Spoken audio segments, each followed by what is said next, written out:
રાષ્ટ્રીય સ્વયંસેવક સંઘની સ્થાપનાને 100 વર્ષ પૂર્ણ થતા ચોટીલા તેમજ થાનગઢ શહેરમાં ભવ્ય શતાબ્દી મહેતા તેમજ વિજયાદશમી ઉત્સવની ઉજવણી કરવામાં આવી। રાષ્ટ્રીય સ્વયંસેવક સંઘની વર્ષો જૂની પરંપરાને અનુલક્ષીને યોજાયેલા કાર્યક્રમો રજૂ કરવામાં આવ્યા। ત્યારે આ ઉજવણી પ્રસંગે મોટી સંખ્યામાં ગણવેશધારી સ્વયંસેવકો હાજર રહ્યા હતા અને ઉચ્ચ શિસ્ત અને સમર્પણની ભાવનાઓ આ અવસરે જોવા મળી હતી। ત્યારે આ અવસરે સ્વયંસેવકોએ ભારતની સંસ્કૃતિ, સંસ્કાર, રાષ્ટ્રીય એકતા અને આત્મવિશ્વાસને વધુ મજબૂત બનાવવા માટે સંદેશ પણ આપ્યો હતો।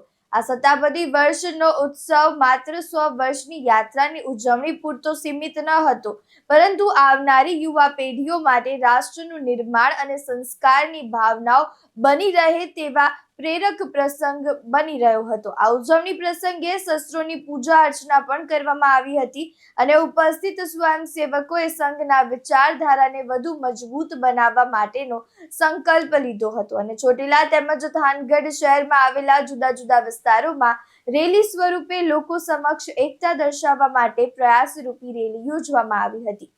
વિક્રમસિંહ જાડેજા સાથે ચક્રવાત ન્યૂઝ, ચોટીલા।